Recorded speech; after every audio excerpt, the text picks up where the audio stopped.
The Israeli-Palestinian genocide dates back to 1948, the year the State of Israel was created. Initially, the State of Israel was made in an effort to divide the British Mandate of Palestine into Arab and Jewish states. This action saw the displacement of well over 700,000 Palestinians and a further 413,000 in the Six-Day War, which saw Israel capturing and occupying parts of Palestine despite having been established as a state for less than a month. Today, an estimated 1.9 million Palestinians have been displaced from Gaza. Within every instance of conflict, Palestine has bared the brunt of it, with a minimum death toll of 30,000 since 1948, whilst Israel scraped by with around 1,500. With that short history lesson in mind, what does this horrifying event have to do with a coffee brand like Starbucks, or some people singing and prancing about on a stage? Well, Starbucks is a Zionist company. Oh, isnelle, what does Zionist mean? Don't worry, I got you. Zionism is the pursuit of an independent Jewish state for all Jewish peoples. That within itself is not a horrible thing. However, Zionism is a nationalist ideology, much like Nazism. Supporters of Zionism, Zionists, vigorously support it to a point which leads to the exclusion and detriment of other nations, which is where the issue lies. A company being defined as Zionist in short means that they support Israel's violent and destructive pursuit of an independent state. Starbucks is not the only Zionist company and has not been openly shown to fund the Israeli government directly, but were deemed as such after suing their union for a pro-Palestine post in October 2023. Since then, to stand in solidarity with the Palestinian people, many have been boycotting Starbucks, amongst other brands, across the globe. But Starbucks is a business, and when a business sees that they're losing money, what are they going to do? Well, they choose to advertise the fuck out of their brand. And why not do it with some of the most influential people in the game, K-pop idols? In December of 2023, there was a sudden influx of idols being caught with Starbucks in the airport, on the street, on their personal social media, in their group content, etc. You could not escape it. Literally every day I went on Twitter, it was a new idol found with that rank-ass coffee. Since mid-January, the incessant advertising has calmed down, but that doesn't mean that idols are not being seen with the coffee. Every week or so, someone is caught posting it and then apologizes. Most recently, Seraphim's Yunjin and Chinese Minho were caught with it. Why are these companies associating with Starbucks amongst other Zionist brands like McDonald's and Coca-Cola? If this is the case, it's quite simple actually. Supporting Israel, be it directly or indirectly, is a smart business decision. People often miss out the highly politicized nature of businesses in general, but more than anything, K-pop. The K-pop industry literally began as a means to boost the South Korean economy, which is directly linked to the government. Due to that,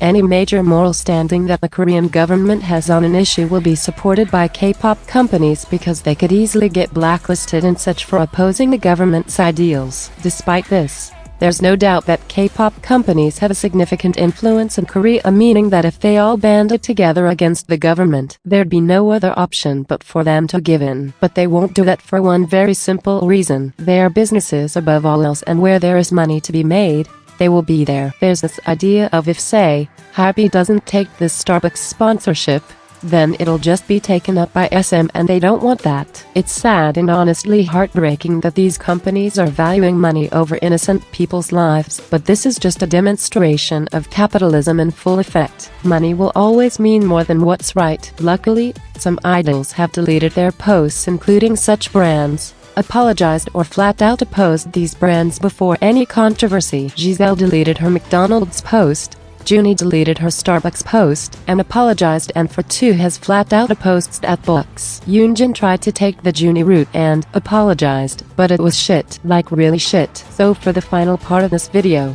we're going to dissect her apology. Before I get onto that though, there are a few things that I need to say. 1. Consuming products from Zionist brands does not make one a Zionist. It makes that person ignorant, but not a Zionist, because to be Zionist, you need to have the intention of upholding Zionistic ideals. 2. The length of an apology does not mean that it's good. I saw people comparing Karina's apology with Chung's, saying Chai's was lackluster just because it was short. Both Chai's and Karina's apologies were good. They directly address their respective issues and say the words, "I am sorry" or "I apologize." With that in mind, let's review Yunjin's apology. Hi everyone, it's Yunjin. Our long-awaited easy promotion is already over. A lot of people's blood, sweat, and tears have been poured into this album. Our company, staff, directors, members, thank you so much for your hard work. Time is such a fickle thing. The months waiting for February 19th felt like swimming in honey, but the 3 weeks following it melted in the blink of an eye. This album was not easy, but also not hard. Exhausting, but somehow never too exhausting for laughter.